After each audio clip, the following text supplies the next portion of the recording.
essay from the book Feminists Don't Wear Pink and Other Lies, Amazing Women and What the F Word Means to Them, curated by Scarlett Curtis.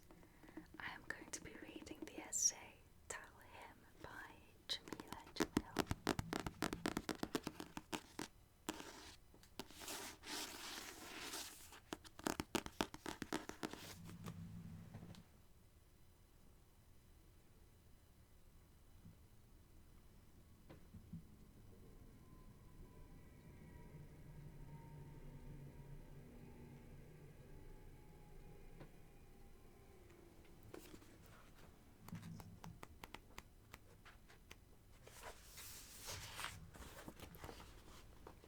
Tell Him by Jameela Jamil.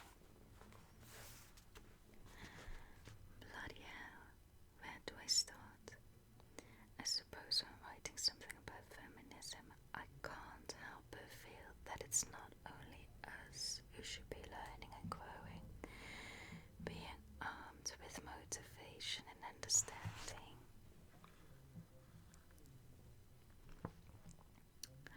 I think so many women have the power to tackle misogyny in their own homes. It starts by never taking for granted how poisonous society can be to the male psyche and protecting boys from the onslaught of misinformation everywhere. They are bombarded with dangerous imagery, song lyrics, peer pressure, and often quite damaging, violent, entirely intimacy-free pornography, all of which are sold to them as a glamorous and realistic norm. Men are throttled with a toxic masculinity and given made-up ideals that they are forced to subscribe to. They are belittled and rejected when they show signs of sensitivity. They are mocked and insulted when they show their pain or care too much. Songs that are kind to women or that talk about feelings are considered wet or labeled sad boy music. It's such a potent rotten marinade that boys grow up being soaked in. Don't get me wrong, this isn't some poor boys appeal. It's just that, in my opinion, it's as if men are recruited young and brainwashed in order to be indoctrinated and manipulated into an oppressive patriarchal institution. This is a call to arms for the women who have boys growing up in their houses. All you have to do is tell them the truth.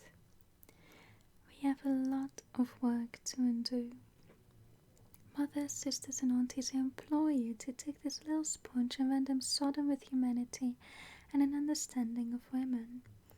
It will send them into this delusional world with an armor of empathy and self-assurance, with an understanding that a strong woman is something to be celebrated and not feared, crushed, undermined, spoken over, stopped, humiliated, shamed, blamed, discouraged, controlled, told that to be worth anything in this world she must have big tits, but a small waist and thin arms, oh, and a big purred arse, but absolutely no thighs and a young face forever.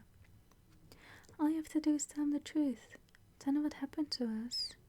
Tell them our whole story. Tell them how only very recently we were able to fight, protest, beg and starve away to basic human rights. Tell that a long time ago, as far back as you can imagine, men became afraid of women.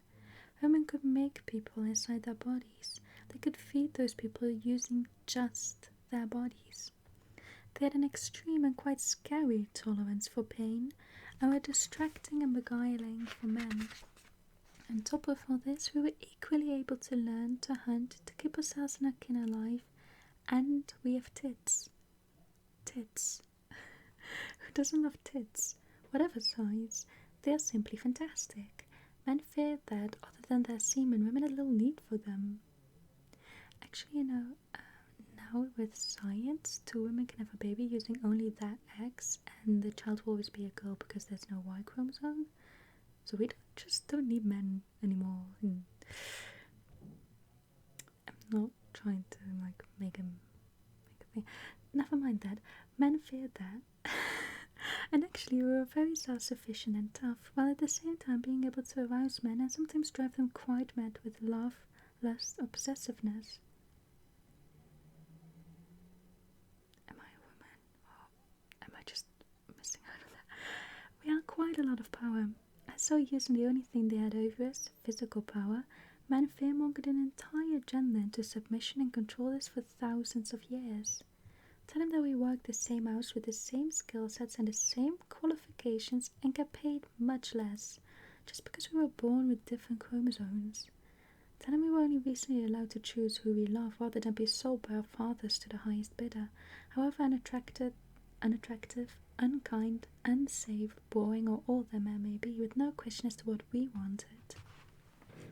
And tell him this is still going on in many countries around the world today. We are still second-rate citizens in many places. Tell him about what it's like to be a woman. Tell him we have to be on guard, literally ready to protect our lives. Every time we walk down the street at night, walking through a park, get into a cab, take a train, go out drinking, walk to a car, go on a date, be in a live with a stranger, be in any basement ever. That's no cap, so. Sometimes we even have to feel afraid in our own houses, because there's a constant threat to our safety from men, both strangers and the ones we know.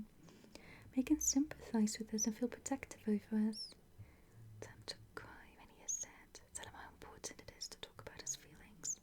Tell him it is better to be soft and strong rather than to be hard and weak.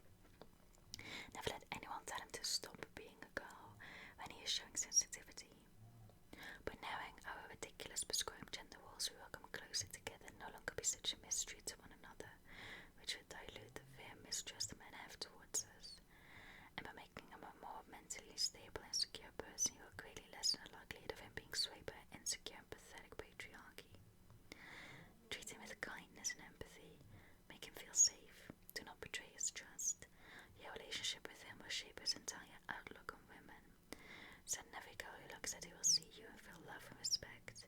Make sure he confides in you from a young age so you will have a sense of how poison is pouring into him. And do not judge him to his face. You can totally judge him behind his back and to your friends. No, that's awful. And explain the correct, fair path in a way that makes it sound fun and appealing. Tell him about sex, not just reproduction.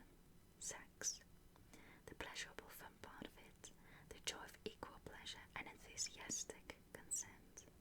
Do not shy away from this. Do not make it an awkward topic in your house.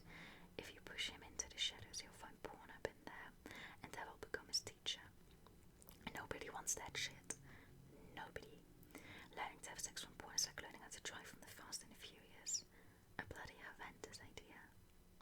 Tell him it's okay to watch porn, but to know that it's a fantasy, sometimes a downright lie, and that the women are acting, and they are being paid to pretend to enjoy every brilliant thing the man comes up with.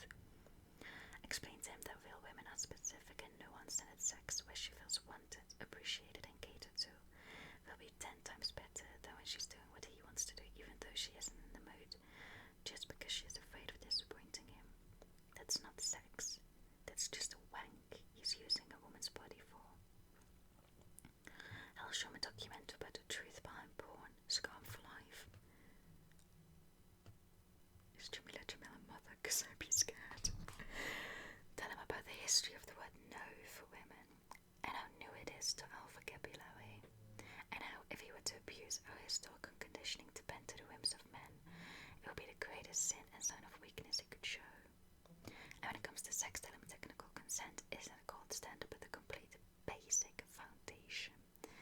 And anything less than a woman being enthusiastic about something sexual that is about to happen is a bad thing, and a sign that he must stop whatever he is doing and talk to her. Tell him that being generous in the bedroom will be reported far and wide among women across the lands, because we tell each other everything. The tale shall travel far and wide, and his name shall become legend among us. That's true. If, someone is actually good in bed, all the girls in the whole town know about it. Tell him about your hopes and dreams so he grows up wanting them for you, and feels as though they are important. Tell him how you feel. Don't always be perfectly stoic as you've been conditioned to pretend we are, which in turn means that men overestimate our coping ability and then push us to the fucking edge. But the men who understand that we are only human and have needs and sometimes need help. Tell him that we are smart. Show him smart women you admire. Tell him to look for that in a girl. Show him films with tough female leads from when he's young. Tell him that we are funny. Show him funny women. Tell him we are strong. Tell him that's a good thing. Tell him it's cool. Tell him it's sexy. Show him how strong you are. Don't just pick above them. Don't just pick above this father. Command the respect you deserve. Be his friend. Be his teacher. Spend your life with and raise him in front of a good man who shares your beliefs and respects you. Do not ever sell yourself short. We may have to fight a generation of men and the one before that for our rights, our safety, and for our voices to be heard, which is sad and frustrating.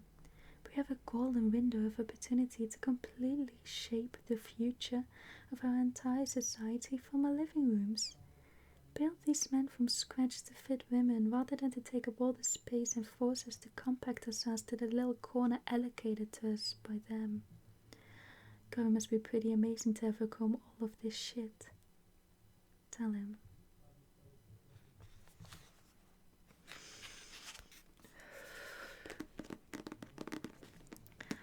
Oh, reading this makes me feel a lot.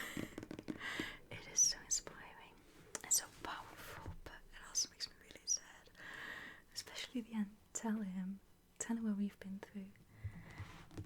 I think that's really powerful, and she has a point.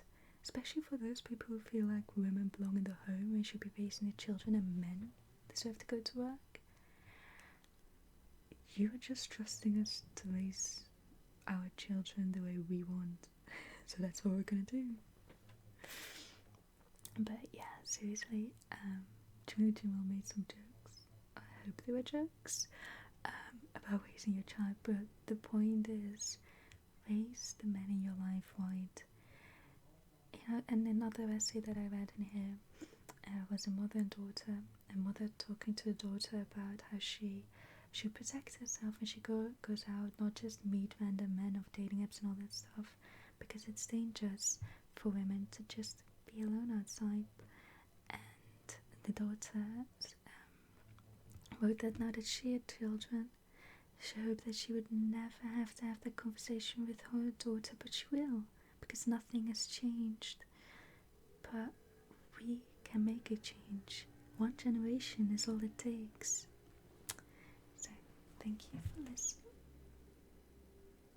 And I